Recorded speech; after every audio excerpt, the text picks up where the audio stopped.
4.5 साल रहे हैं उत्तर प्रदेश के अंदर। जो सरकार है, यहाँ की जनता त्रस्त है। यहाँ बेरोजगारी है, भ्रष्टाचार है, लूट है, डकैती है, हत्या है। हमारे तन पे कपड़े दिखाई दे रहे हैं, बाकी बस बाकी जेब में कुछ नहीं, घर कुछ नहीं।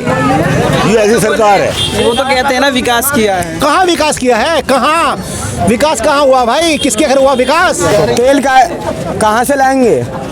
हरम बना दी पब्लिक को। एक बात बताइए, आपने जो मदिरा पी है उसका पैसा कहाँ से आ रहा है? कमाता हूँ, खाता हूँ, पीता हूँ। लेकिन ऑनलाइन हमारे ग्रामीण क्षेत्र में, या हमने इसका सर्वे करा अपने कॉलेज से, 80 बच्चों पर मोबाइल नहीं है, 20 बच्चों पर है। अब ऑनलाइन कहाँ पढ़ाई होगी फिर? आम मजदूर भी समझ रहा है, मजदूर की मजदूरी वहीं की वहीं है और महंगाई दुगनी हो गई है। सिलेंडर का 900 रुपए, सरसों का तेल 200 रुपए। गुंडा राज खत्म हुआ, रोज बलात्कार हो रहे हैं। मैं कह रहा हूँ, अखबार कह रहा, टीवी कह रहा, चैनल कह रहा। और आप बताइए हो रही है नहीं हो रही है? अच्छा। और भाइयों से भाई को वो अब लड़ाएगा, यानी कि हिंदू मुसलमान को भाइयों से भाई को वो अब लड़ाएगा। देश हित में ये वो काम खास करेगा। और शादियों से पहले नोट बंद कर दिया, नोटबंदी। बेटियों को भी वो उदास करेगा। और मन में जिसके कोई जज्बात ही नहीं, उसके मन में कोई जज्बात नहीं है। जो हमारे बैठे हैं ऊपर नहीं सुनते। मन में जिसके कोई जज्बात ही नहीं, कौन मन की बात पर विश्वास करेगा? सलाम नमस्कार हिंदुस्तान, मैं विवेक और आप देख रहे हैं वर्ल्ड बेस्ट न्यूज़। जिस तरीके से 6 महीने से भी कम का समय बचा है विधानसभा चुनाव में, तो सारी विधानसभा कवर करना इतना आसान नहीं है, इसीलिए शुरुआत हो चुकी है। अभी सिहाना विधानसभा के अंदर हैं और यहाँ के लोगों से जानना चाहेंगे कि सत्ता पक्ष से खुश हैं या फिर दूसरा विकल्प चाहते हैं, और यहाँ की पब्लिक कितनी ज़्यादा इस बार वोट के मूड में है। तमाम लोग इधर जुड़ चुके हैं, इधर भी हैं। ओपनिंग जैसी माइक ऑन हुआ वैसे ही काफ़ी लोग जुड़ चुके हैं और इनसे सीधा जानना चाहेंगे कि इस बार प्रदेश का मूड क्या बन रहा है। जी सर, कैसे रहे 4.5 साल? 4.5 साल रहे हैं उत्तर प्रदेश के अंदर। जो सरकार है, यहाँ की जनता त्रस्त है। यहाँ बेरोजगारी है, भ्रष्टाचार है, लूट है, डकैती है, हत्या है। उत्तर प्रदेश के अंदर नहीं, हिंदुस्तान के अंदर आप देख रहे हैं कि त्राही त्राही मची हुई है। रोजगार से लोग परेशान हैं। जीएसटी लागू कर दी, पेट्रोल के रेट कहाँ गए हैं? मोबाइलों को रिचार्ज, जो गरीब लोग जो बाहर कमाते थे वो अपने घर में फ्री बात क्या करते थे? पहले 49 रुपये का, अब 79 रुपये का रिचार्ज कर दिया है। मोबाइलों के, टीवी के जो फ्री था उसको जो उसके पैसे बढ़ा दिए गए हैं। और जितने भी इलेक्ट्रॉनिक उपकरण हैं उनकी कीमत डेढ़ गुनी हो गई है। और सरसों का तेल ले लो, पेट्रोल ले लो, और बहुत सारी चीज़ें महंगाई इस कदर हो रही है। और रोजगार नहीं, एक तो रोजगार नहीं है, ऊपर से महंगाई है, ऊपर से हत्या, लूट, आज लोग परेशान हैं। लोग शाम में घर से नहीं निकल सकते अपने। आपने एक सांस में इतने तमाम मुद्दे गिना दिए। सरकार कहती है गुंडा राज खत्म कर दिया, आप कह रहे हैं कि कहाँ गुंडा राज खत्म हुआ? रोज बलात्कार हो रहे हैं। मैं कह रहा हूँ, अखबार कह रहा, टीवी कह रहा, चैनल कह रहा। और आप बताइए हो रही है नहीं हो रही है? बताइए। वो तो सबके सामने मैं अकेला गया। तो फिर कौन सा गुंडा राज खत्म हुआ? बताइए। गुंडे जमीनों पर कब्जा कर रहे हैं, भूमाफिया आज भी हावी है। भाजपा का यही कहना कि गुंडा राज हमने खत्म कर। जबानी बकते हैं लोग, हकीकत में जमीनी स्तर पर कुछ नहीं है। तो जमीनी स्तर अलग है कुछ। जमीनी स्तर यही है कि जो होना चाहिए वो हुआ नहीं है। जबानी बके जा रहा है। स्मार्ट सिटी, कौन सा स्मार्ट सिटी बनाया? बताइए आप मुझे, आपसे पूछना चाहता हूँ मैं। भी तमाम होर्डिंग लगे हैं, दिल्ली में लगे हैं। इन्होंने कहा था एम्स बनाएंगे, अस्पताल बनाएंगे। मैं आपसे पूछना चाहता हूँ, कितने हाईवे बनाए इन लोगों ने, कितने अस्पताल बनाए? आप बताइए मुझे। वो तो कहते हैं ना विकास किया है। कहाँ विकास किया है? कहाँ विकास कहाँ हुआ भाई? किसके घर हुआ विकास? नहीं, यही तो हम देखो पब्लिक को यही बताना चाह रहे हैं। आप हमसे पूछ रहे हैं वो बात ठीक है, आपके थ्रू तमाम पब्लिक जानेगी ये भी। हाँ, तो वही है, जब सरकार बोलती है विकास हुआ है तो आम जनता क्या सोचती है उस बारे में? देखिए, भारतीय जनता पार्टी की कथनी और करनी में बहुत बड़ा फर्क है। ये लोग सिर्फ कहते हैं, करते कुछ नहीं है। मोदी जी कहते थे कि हम चाहते हैं कि हवाई चप्पल वाला हवाई जहाज में बैठे, और इस लॉकडाउन के अंदर हिंदुस्तान के अंदर 1-1 हज़ार किलोमीटर से लोग पैदल साइकिलों पर धक्के खा कर अपने घर पहुंचे हैं। लेकिन इस उत्तर प्रदेश सरकार ने और हिंदुस्तान की केंद्र सरकार ने उनके आने जाने का कोई व्यवस्था नहीं करी है। अच्छा, इस बार चुनाव में जो मुद्दा है वो क्या रहने वाला है? आम पब्लिक क्या चाहती है? चुनाव का मुद्दा आम पब्लिक चाहती है इस बेरोजगारी से छुटकारा मिले, महंगाई से छुटकारा मिले, भ्रष्टाचार से छुटकारा मिले, लूट, हत्या, डकैती से छुटकारा मिले, और प्रदेश के अंदर और देश के अंदर ऐसी सरकार हो जिसकी कथनी और करनी एक जैसी हो। और वह माननीय अखिलेश यादव, समाजवादी पार्टी की सरकार आपने देखी होगी।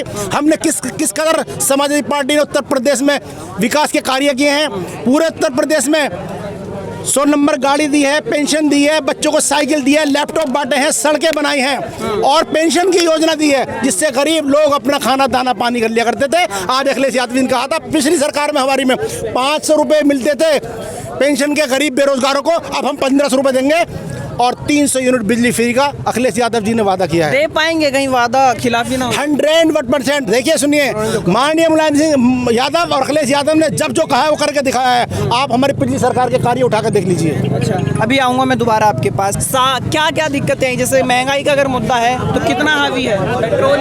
पेट्रोल भैया 100 पहुँच गया, डीजल 92 पे पहुँच गया। सुन लो, और ये कहते थे कि हम जब क्या नाम है उसकी कांग्रेस की सरकारी तो इन्होंने हंगामे काटे थे कि 60-62 रुपये लीटर था, 49 रुपये वो था, तो तब इन्होंने हंगामे काटे थे कि महंगाई हर तरह महंगा कर दिया। आज इतना 100 के पार कर दिया पेट्रोल को और डीजल को 90 के। नेता कहते हैं ना देश हित में थोड़ी महंगाई ठीक है, तो नहीं लगता आपको ठीक है? अरे बिल्कुल गलत है, तो बिल्कुल गलत कर रहे हो, कैसी बात है? जी सर, आपको लगता है महंगाई? भाजपा नेता ने कहा, मैं नहीं बोला। आपको कैसा लगता है? यदि भाजपा नेता कह रहे हैं तो आपको लगता है कि महंगाई सही है? क्या स्कूल के विषय में, कॉलेज के विषय में सोचा? फीस बढ़ा दी गई, शिक्षा महंगी कर दी गई, पेट्रोल डीजल महंगे कर दिए गए, गैस का सिलेंडर महंगा कर दिया गया। क्या आपको लगता है इससे जो है आम पब्लिक या आम लोग इससे खुश हैं? आपको लगता है? मैं एक माध्यम हूँ। नहीं, उनको लगता है, योगी जी को लगता है। आम पब्लिक जो है वो आज के समय में इतनी त्रस्त हो चुकी है कि इन्होंने केवल 5 किलो गेहूं के ऊपर उनको बेरोजगार कर दिया, 5 किलो गेहूं के ऊपर उनके शिक्षा से उनके बच्चों को महरूम कर दिया गया। वो पढ़ नहीं पा रहे, स्कूल कॉलेज बंद हैं, कोरोना के नाम पर अंधेर कर दी, लोगों के साथ मारपीट की गई, लोगों को जो है पैदल यात्रा कराई गई, लोगों को जो है घर तक नहीं पहुँचाया गया। ये आपको सही लगता है? ये सरकार को सही लगता है? सरकार कहती है इस शासन में हिंदू ज्यादा सुरक्षित है, तो नहीं, हिंदू कब सुरक्षित था? पहले ये बताइए कि हिंदू कब खतरे में था? हिंदू कब खतरे में था? मैं हिंदू, ये मुसलमान, सब भाई हैं हम। हमारा भाईचारा, समाजवादी का अर्थ है, समाजवाद का अर्थ है सब लोगों में भाईचारा। सब लोगों में भाईचारा।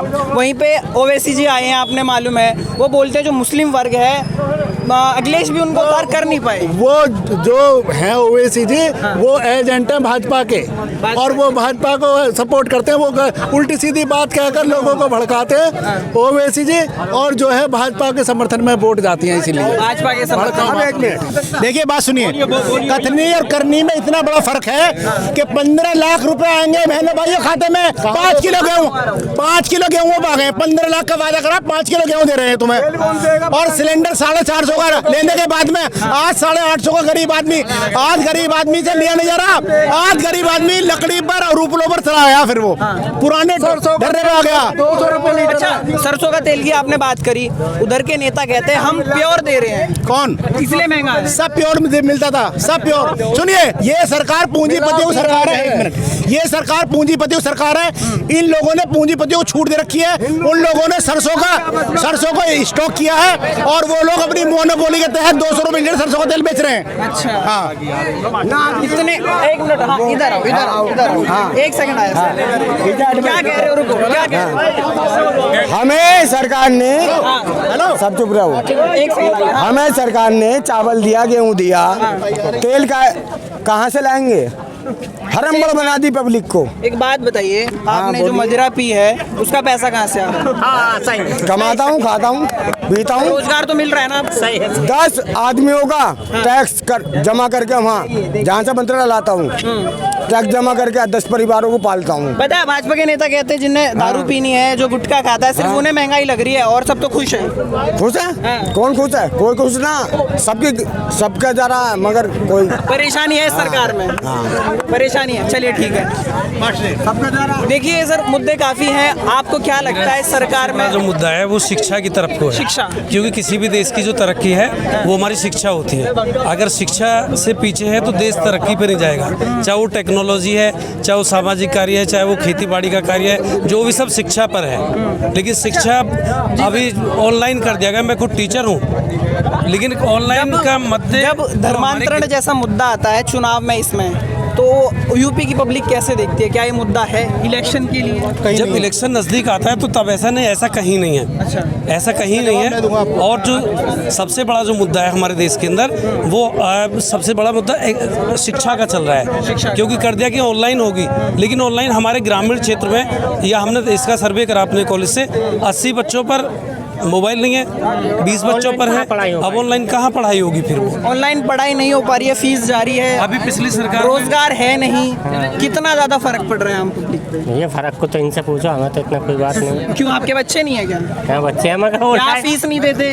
पीते में हाँ, तो वही जानना चाह रहे हैं ना। जैसे आपने तो बोल दिया कि रोजगार नहीं है, ठीक है, और फीस भी देनी है। रोजगार है कहाँ? रोजगार तो किसी क्षेत्र में भी नहीं है। उन्होंने बोला 4 लाख युवाओं को रोजगार, सरकारी रोजगार दिया है। अभी कितनी 4.5 साल हो गई, अभी कहाँ दिया है? कि सभी युवा खड़े हैं, एक भी बता दे कि हमारा कहीं से कॉल लेटर आया है? नहीं, कॉल लेटर भी नहीं आया है। हर बार की वैकेंसी निकलती हैं और वो पोस्टपोन्ड हो जाती हैं। जुमले। सर इधर आइए, 1 मिनट इधर आइए। दिल्ली के अंदर मेट्रो हो चाहे बड़ी कोई भी, हर वोटिंग में ये लिखा है कि number 1 smart city Uttar Pradesh. कितना स्मार्ट है, हम यही जानना चाहते हैं। ये सब स्मार्ट जो है ये सब जुमलों में है। और अगर है भी तो दिल्ली में क्यों लगे हैं बोर्ड, ये भी जानना बात चाहते ये हैं। है कि जुमलों की सरकार है। जुमला पहले दिया था 15 लाख रुपए का, और इन्होंने रोजगार का जुमला दिया है। ये सब जुमलों की सरकार है, झूठ बोलने की सरकार है, झूठी सरकार है। तो क्या लगता है इस बार पब्लिक समझेगी या फिर कोई और मुद्दा होगा? पब्लिक समझ रही है, सब लोग समझ रहे हैं, गरीब तबका भी समझ रहा है, आम मजदूर भी समझ रहा है। मजदूर की मजदूरी वहीं की वहीं है, और महंगाई दुगनी हो गई है। सिलेंडर का 900 रुपए, सरसों का तेल 200 रुपए, पेंशन बनाई थी, पेंशन काट दी गई लोगों की, गरीब विधवाओं की पेंशन काट दी गई। ये सब दिखावा है, ये सब जुमलों की सरकार है। जुमलेबाजी बंद करे सरकार। काटने से क्या हासिल हुआ है? जो सभी 500 रुपए, एक बेचारी विधवा, एक बुजुर्ग को 500 रुपए मिल जाते थे, उस पेंशन को सबको काट दिया। ना कुछ सर्वे करा गया, ना कुछ किया गया है, बट डायरेक्ट काट दिया उसको, पेंशन खत्म, उसका पेंशन खत्म कर दी। इस सरकार के पास हिंदू मुस्लिम है, धर्मांतरण है, लव जिहाद है, और पाकिस्तान हिंदुस्तान है। सिर्फ इसी पे देश के लोगों को गुमराह करती है ये पार्टी, भारतीय जनता पार्टी। हिंदू मुस्लिम जी, और पाकिस्तान हिंदुस्तान जी, और धर्मांतरण और लव जिहाद। अच्छा, एक वादा तो उन्होंने पूरा कर दिया ना, राम मंदिर का, पिछली बार का जो मुद्दा था। देखिए, राम मंदिर का वादा कोर्ट ने पूरा करा। वो राम मंदिर का मुद्दा कोर्ट में था, और पूरे देश ने उसका जो है स्वागत किया, सम्मान किया है।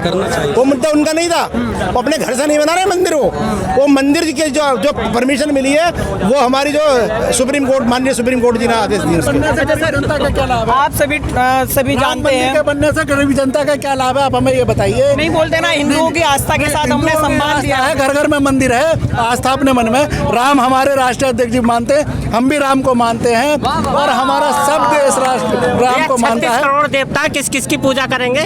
राम मंदिर से हमें कुछ वो नहीं है फायदा। हमें हमारे बच्चों के लिए यूनिवर्सिटी बने, शिक्षा संस्थान बने, अस्पताल बने, शिक्षा फ्री हो, और जो है बीमारी के लिए जो जी। कोरोना काल में क्या हाल था, सियाने का बताओ। कोरोना काल में हाल कुछ भी नहीं था, ठीक है।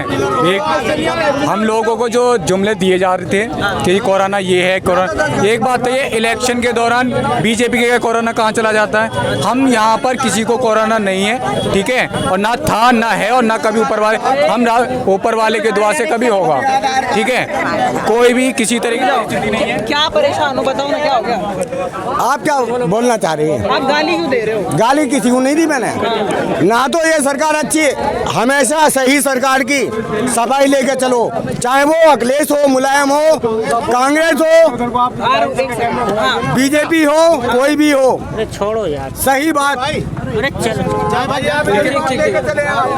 काफी और भी लोग हैं, सभी ने बोला आपसे बात करनी जरूरी है। क्या लग रहा है, कैसी है सरकार? जी, हमसे क्या बात करनी जरूरी है, हम तो सरकार को देख रहे हैं। अच्छा। हमारे तन पे कपड़े दिखाई दे रहे हैं, बाकी बस, बाकी जेब में कुछ नहीं, घर कुछ नहीं। ये ऐसी सरकार है, सबका साथ, सबका विकास, सब कुछ नहीं है, कुछ नहीं है, सबका कुछ नहीं है। मैं आपसे एक बात कहनी चाह रहा हूँ कि इस कारोबार जो ये पिटा है गरीब आदमी का, मजदूर आदमी का, विश्व का आदमी इतना परेशान है आज के टाइम में, बस कपड़े पहन तो लेता है वो, चाहे अपने हाथ से पे भी धोए या बीवी धुलवावे, बाकी जेब में कुछ नहीं। कर कुछ नहीं, कारोबार से बिल्कुल बेकार, मतलब चौपट हो चुके हैं हम लोग। इस सरकार ने ये मतलब बुरा काम करा। जीएसटी बोलते हैं, जीएसटी आएगी तो फिर काफी व्यापारी वर्ग अच्छा हो जाएगा, किसानों के लिए भी काफी मुद्दे लाए, आपको मालूम है आंदोलन चल रहा है, तो सभी अगर नाखुश हैं तो क्या किस दिशा में जा रही है भाजपा सरकार इस बार? देखिए, सरकार तो अखिलेश ही आने के बाद में ही हमारे दिल दर्द दूर होंगे, वरना हमारे दिल दर्द दूर नहीं होने। पैसा मिलता था, एक गरीब की शादी का पैसा मिलता था, गरीब की बेटी की शादी होती थी तो चुपचाप उसके खाते में आ जाते थे, लेकिन अब गरीब की और उसको उछाला जाता है कि उसको बुलाया जाता है वहाँ पे कि मंडप में शादी होगी, तो उसकी और जो बेचारे की गरीब आई वो और ज़्यादा उछल जाती है। पहले अखिलेश सरकार में क्या होता था कि वो पूरा पैसा 20,000 उसके अकाउंट में चुपचाप चला गया और वो अपना 20,000 का कुछ भी गरीब आदमी खर्च कर सकता है। काला धन भी बोलते थे कि हम आएंगे तो काला धन ले आएंगे, अब 3 गुना हो गया। 99 पॉइंट जो था वो कुछ भी नहीं रहा, वो जितना था हमारा 500 का, 1000, 2000 का नोट जो भी जमा हुआ वो बराबर ही करेंसी रहा और पता ही नहीं चला उसका कि कहाँ गया काला धन, कुछ नहीं उसमें। देश का जब मीडिया कहता है, चाहे ओलंपिक्स की बात हो चाहे कुछ भी हो, बड़े बड़े मेडल आते हैं तो वो मीडिया मोदी जी को उसका क्रेडिट देने लगता है, तो आम जनता इस बात को कैसे देखती है? जब कोई भी प्रतियोगी आगे अपना मकाम हासिल करता आगे तो हमारे माननीय जी आ जाते हैं और जब वो पिछड़ जाते हैं तो वो पीछे हो जाते हैं। लेकिन अगर खेल में कोई खिलाड़ी पिछड़ रहा है तो हमारी जो मौजूदा सरकार है बड़े बड़े स्टेडियम बनाए, उनको प्रोत्साहन करे, लेकिन जो जीत जाते हैं उनकी शाबाशी दे देते हैं, लेकिन हमारी जो खिलाड़ी हैं वो आगे कैसे बढ़े, गाँवों के अंदर शहरों के अंदर जो प्रतिभाएं हैं वो कैसे आगे बढ़े, स्टेडियम बनाए, कॉलेज में उनको सुविधा दे। ये वो आम पब्लिक है जो जमीनी स्तर को जांच के सारे डिसीजन करते हैं। सर बहुत देर से कुछ कहना चाह रहे हैं? हाँ। विकास को आपने कहा कि सबका साथ सबका विकास, एक मुद्दा आपने कहा तो कविता के माध्यम से कहना चाहता हूँ कि सबके साथ सबका वो विकास करेगा, ये कह के देश का वो सर्वनाश करेगा। और भाइयों से भाई को वो अब लड़ाएगा, यानी कि हिंदू मुसलमान को भाइयों से भाई को वो अब लड़ाएगा, देश हित में ये वो काम खास करेगा। और शादियों से पहले नोट बंद कर दिया, नोटबंदी, बेटियों को भी वो उदास करेगा। और मन में जिसके कोई जज्बात ही नहीं, उसके मन में कोई जज्बात नहीं है, जो हमारे बैठे हैं ऊपर नहीं सुनते, मन में जिसके कोई जज्बात ही नहीं, कौन मन की बात पर विश्वास करेगा? बहुत बढ़िया जी, बहुत बढ़िया। हाँ, एक चीज और, भर्ती सारी बंद कर दी गई है। जितने युवा खड़े हैं ये सब बेचारे तैयारी करके भर्ती होने के लिए, पुलिस में, आर्मी में, ये सब लोग भर्ती होने की तैयारी कर रहे हैं। सुबह ही बहुत सारे युवा जाते हैं ट्रेनिंग के लिए, तैयारी करते हैं, लेकिन दौड़ लगाते हैं। सारी भर्तियां बंद कर दी गई, बेरोजगार कर दिए गए। कितनी भर्तियां हो गई भैया, कितनी बार ट्रायल मार लिया, कुछ मिला काम? कुछ नहीं। जब भर्ती ना तो ट्रायल क्या लगना भाई, 5-7 साल 8 साल होने जा रही है सेंट्रल को, उसमें एक भी भर्ती नहीं है तो ट्राई क्या मारेंगे? एसएससी जीडी मेरा फाइनल, जो आपको मुद्दा आपको लोगों को पता भी है, एसएससी जीडी में एग्जाम हो गया, भर्ती निकल गई, एग्जाम हो गया, रिटर्न हो गया, फिजिकल हो गया, मेडिकल के होने के बाद भी आज ज्वाइनिंग लेटर आना बाकी है। उसके बाद भी 3 साल हो गई सरकार को, उसके बाद भी आज तक जॉब नहीं मिली है। तो योगी जी को ये सब बातें बतानी पड़ेगी। मैं लास्ट सवाल ले लेता हूँ सबसे, क्या लगता है कौन उद्धार करेगा? जी, उद्धार कौन करेगा? किसको आशीर्वाद देने वाले? समाजवादी पार्टी की। समाजवादी पार्टी। लगता है वो जो 300 यूनिट की जो बात हो रही है वो हो पाएगा? वो होगा, जो कहा उन्होंने वो पूरा करा। पहली कैबिनेट की बातें होती हैं। तमाम मुद्दे थे और ये सियाना की पब्लिक थी जिसने ये बताया कि इस बार यहाँ की जनता किसको आशीर्वाद देने वाली है और कैसे क्या पसंद है।